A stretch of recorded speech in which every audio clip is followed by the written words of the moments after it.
All right, guys, welcome back to Key Knowledge 5 of this second outcome of Unit 1. Today, we are talking about something called business resource needs. Here is our study design, and here we are moving swiftly through it. So we can see business resource needs, natural labour and capital, and the factors affecting the use of business resources. Okay, so business resource needs, what do we mean? Okay, so to set up and run a business, you're going to need a range of different resources, things, okay? And during the planning stage of setting up the business, you also need to plan these resources as well. That's part of the process, okay? Now, we categorize these resources into three types. That's the three types that were identified in the study design there. So that's kind of how we'll categorize them in this video. And there's a range of questions that you need to consider with each of those three types of resources. So that's what we're going to be looking at in this video, okay? So coming back, that's our resource types, okay? Natural resources, labour resources and capital resources. So that's the way we'll structure this. And then the questions we need to ask fundamentally around each of these, but we will get into a bit more detail around each of the different types. You need to think about the quality of the resource that you're buying, the cost of the resource. And those two things tend to kind of go hand in hand. Like generally speaking, you're going to pay more for a higher quality resource and you're going to pay less for a lower quality resource. So you need to get the balance right. You don't always necessarily need the highest quality resources, depending on what you're trying to produce. Sometimes you might. That's the whole point of this. These are considerations you need to think about when you are working out which type of resources you're going to use in your business. You need to think about where you're getting the resource from, and then any social responsibility implications or considerations as well. So what we'll do is take each of those in turn, each of those three types of resources, and look at the considerations that relate specifically to that type of resource, okay? So natural resources, that kind of says it all. Stuff that is naturally occurring, so all of those would be included. There could be more. Basically, unprocessed organic items that are used to produce your goods and or your services, so unprocessed organic items. For example, a restaurant has lots of different types of resources, including all of the three categories that we're looking at in this video, but it's going to need a supply for its meats, its fruit and veg, so on and so forth. So those would be natural resources for a restaurant. Now, the considerations. So there's so many different ways you can go. I'm just going to give you some examples of some of the considerations you would need to think in terms of your natural resources. So again, we talked about cost and quality before, like how much do you want to pay for the resources, these natural resources? Quality, do you need high, do you need low, somewhere in between? Again, coming back to this restaurant example that I just touched on, if you are a really high-end, very, very expensive restaurant, you're charging customers a lot for the meals, you're probably going to need to pay for more high-quality ingredients than, for example, McDonald's would do. Okay, but it's a balance. You need to think about the end product, what kind of resources, what level of quality resources are going to need to go into producing your end product, and how much is that going to cost. So again, this is a balancing act. So think of cost and quality kind of together. You then need to think about the reliability of your suppliers. There's no point in having a really, really great product that your suppliers are, giving to you each week or month or however often, if every now and again they don't deliver. Because remember, if it's a certain supply that is, crucial to your business, critical to your business, if you end up not having that delivered in a given week, you might then not be able to sell your product. So are the suppliers going to be reliable? And again, hard to know maybe when you're kind of starting out your relationship with the supplier, but this is something, again, you need to bear in mind. All other things being equal, would it be better to pay a little bit more for the supplies if the supplier is known to be super reliable and they're never going to let you down? Okay, so again, is it worth paying a little bit more for that reassurance? Perishability and expiry. This is going to apply to some natural resources, not all of them. But, if these are items that are going to perish quite quickly, again, think of the restaurant. Do you need to order smaller amounts more frequently? You can't order, a year's worth of lettuce up front. It's going to go off. So you need to think, do you need a couple of deliveries a week of certain types of stuff and other things you can get delivered, once a week, some once a month, depends on the item. But again, something you need to think about, the frequency of delivery as it relates to the perishability of the goods that are being delivered.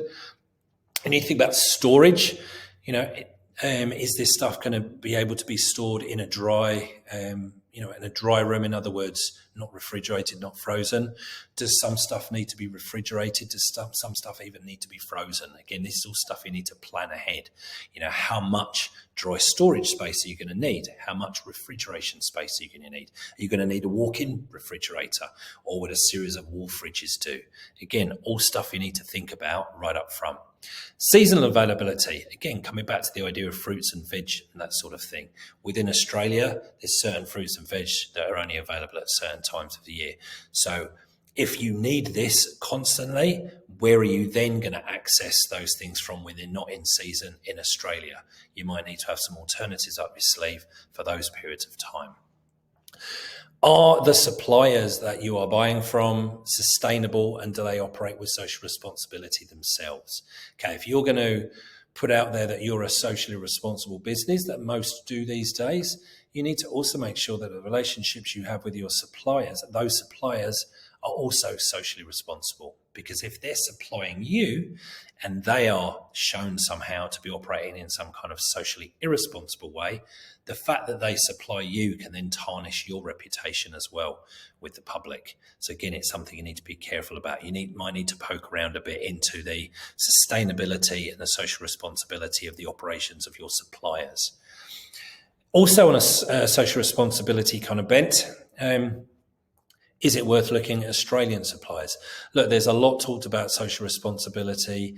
It's deemed to be more socially responsible to purchase from Australian suppliers as opposed to those who are overseas. A couple of reasons. Number one, like if you are bringing in stuff from overseas, there's like a larger carbon footprint that is being created in bringing those resources to you, which is socially responsible. But also this idea of supporting Aussie businesses, supporting Aussie farmers, that sort of thing. Rather than supporting, the economy of another country, let's support our own first. It's quite a strong one in Australia. I'd argue more. It's a more strong kind of driver in Australia than a lot of other countries, to be fair. There's a lot of this, support Australia. It's kind of a big thing. And if businesses that don't might be deemed to be socially responsible by the public at large. Where are you going to source them from? Like we've kind of touched on this a bit already, close to where you are, from further away, and that's more around carbon footprint.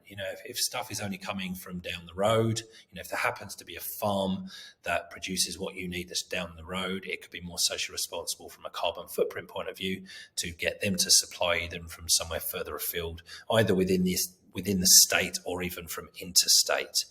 So you can see lots and lots of different things. And again, you need to kind of think of all these things together. You're not just taking one view of this. You need to think about all of these different elements and how they stack up. And when you combine all of this stuff, this then is going to dictate the suppliers that you use for your natural resources. Moving on to our second category of resources, which was labour. This is simply the people employed within the business and all of the skills, qualifications, experience that they kind of bring with them. Now, these are definitely the most complex of the three types of resource to manage, because these ones have feelings and they have emotions. They get sick, they need holidays and all of this kind of good stuff. So this is probably why there is an entire outcome devoted to managing employees in Unit 3. The second outcome of Unit 3 is managing employees. And this is where we go into a lot more detail about this. But yeah, probably the most interesting, the most frustrating aspect of running a business is all the stuff relating to your employees or to your labour. So some considerations here. Cost, again, cost and quantity, okay? That's going to appear in all of the categories. Do you want to pay lower wages or salaries, or do you want to pay higher wages and salaries? And if you think about quantity, are you going to have enough to run the business? Not too many that you have a surplus. You don't have too many staff because then you're wasting money, but you don't want to have not enough staff to run the business and achieve the objectives you want to achieve. So again, you need to work out the balance. In terms of that cost, that's not a straightforward question. But, every industry now is covered by award wages. So you have the choice as a business owner just to simply pay the award wage, which is essentially the minimum wage that you can pay within that particular industry or market sector. A lot of businesses operate that way. But if you paid a little bit more than award, could it be that you could maybe attract better staff? It's going to cost you more. Your wage bill is going to be higher, but in balance, are you going to get better staff, which are going to be better for your business? You make you more sales, make you more profit. Again, you need to get the balance right. Some businesses have an absolute strategy of paying high wages to attract the best, and some want to keep the cost base as low as possible and just go for award wages. So again, which way are you going to go? Timing and availability of labour, having the resources on hand only when you need them to minimise cost. This might be on a daily, a weekly, a monthly, or even a yearly basis. So like at year end, you might need more. So if you're an accounting business, you might need more resources at year end when you're processing for your clients a lot of their year end accounts. There's some businesses which are going to be busier at the weekend maybe than during the week. So for example, anything in hospitality and leisure, Friday nights, the weekends are traditionally going to be more busy usually than your Monday to Thursday. So you need to think about when you need the resources on hand, and again, not over resourcing. So you've got too many people during the week when it's quiet and then not having enough staff on the weekend. So again, that's something else you need to plan into the equation. You need to think about legal requirements around qualifications. If you're going to employ certain types of people, there's certain types of qualifications legally that they need to hold that position, to do that job. So you might need to, for example, verify that these people have that qualification if you're going to hire them in that type of a position. Think about the knowledge, the skills and experience that these people are going to bring, the ability to find this. This is not always easy. Again, recruitment, selecting staff is a complicated process. Are you going to be able to find the knowledge, the skills and the experience that you need? Even location-wise, particularly if you're regional, if you need a certain number of people with certain skills, are they even going to exist, in an area where they are, commutable to your business? So again, something else that you need to take into account. Any training needs that these employees are going to have. Do you have the ability to train the people? Are you going to need to bring in external resources to do the training? Motivation, again, coming back to labour, one of the things that makes people interesting in terms of managing is people need motivating. Natural resources, capital resources, they don't need motivating. Your people do. So how good are you going to be at motivating people to achieve what basically you want them to achieve? And again, that's part of what we look at in that second outcome of Unit 3. We look at different ways to motivate people, a whole bunch of different ways. But again, it's something you need to build into the equation right up front. How are you going to motivate people to operate as effectively as they can in your business to ultimately make you the profit that you're looking for? And then again, an extra complication, the well-being needs of your employees. The work-life balance is more and more of a thing these days than it ever used to be. Flexible work arrangements, which ties into this. So again, you need to somehow build all of this kind of stuff into like your staffing equation, if you like. So again, a huge amount of different things to think about. And again, you need to think about all of them kind of in conjunction with one another and together to work out the labour resources that you're going to need and how you're going to kind of plan and map all of that out. Moving on to the last one, which is capital resources. So this is literally just man-made goods that you're using in your process within your business to produce the goods and services, or goods or services that you are selling. Now, if you use these wisely, it's going to allow you to produce your goods and services faster, more quickly, with more efficiency, and even potentially to a higher quality. And all of that stuff leads to a more successful business. So that's really kind of the focus here. Now, the considerations here, again, a lot of repetition here. Again, if you're talking about a particular type of machinery, again, kitchen equipment, you'll have like particularly high-end, very expensive versions of that kitchen equipment, and you can have maybe, lower-end, cheaper versions. Where do you need to put yourself? How much is this equipment going to be used? If there's a piece of equipment that isn't going to get used very often, does it make more sense to go for a lower cost version? Or if it's being used constantly every day, do you need to make sure you pay for the most expensive version so it lasts? So again, we've got this trade-off between cost and quality. Is it worth paying more for the quality, or can you get away with paying less and opting for the lower quality options? Capability of this equipment. Is it worth paying a bit more for resources that can carry out more than one task? Like if you've got one machine that costs a lot of money but could replace 5 cheaper machines, is it worth going down that route?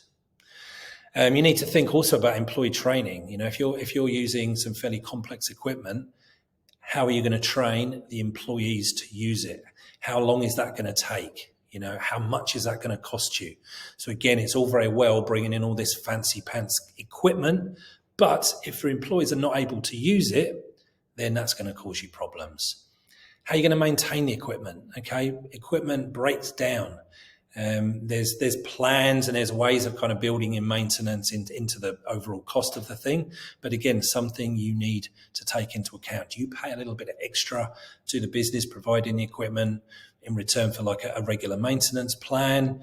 Or would you just kind of not pay that and then just going to have to pay someone to come in and fix it when it's needed?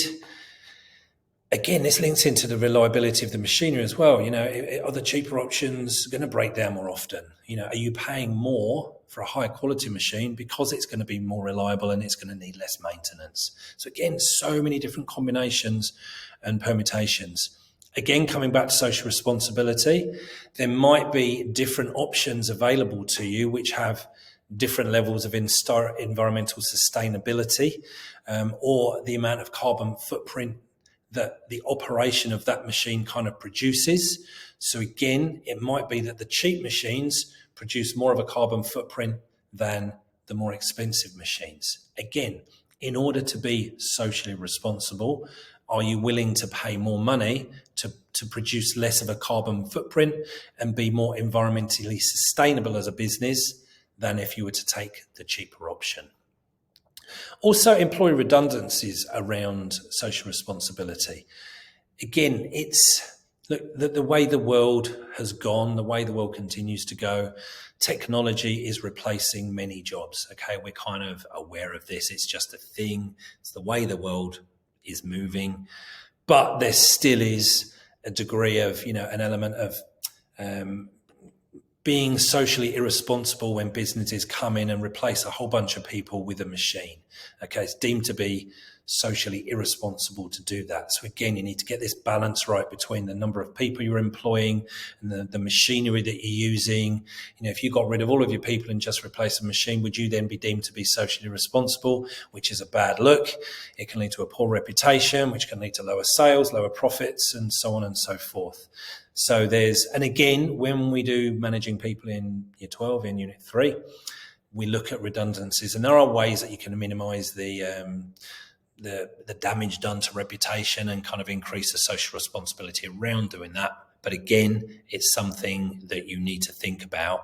And actually those solutions where you're making employees redundant that are more socially responsible are actually, again, also more expensive. It's a theme with this. I've mentioned before, social responsibility is the most commonly recurring theme throughout the entire 2 years of the course.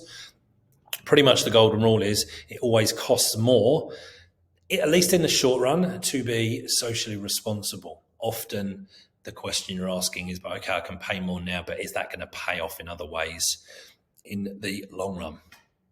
So that is it for this particular one. So you've got your 3 types of business resource needs. We've looked at the types of questions you need to ask when you think about planning your business and which type of resources you're using, where you're going to get them from. There was some crossover within those, some common areas, but each of them had their little unique areas as well. That's it for this one. Hope you've got a really good set of notes for that one. I will see you for the next video for Key Knowledge 6. Cheers for now.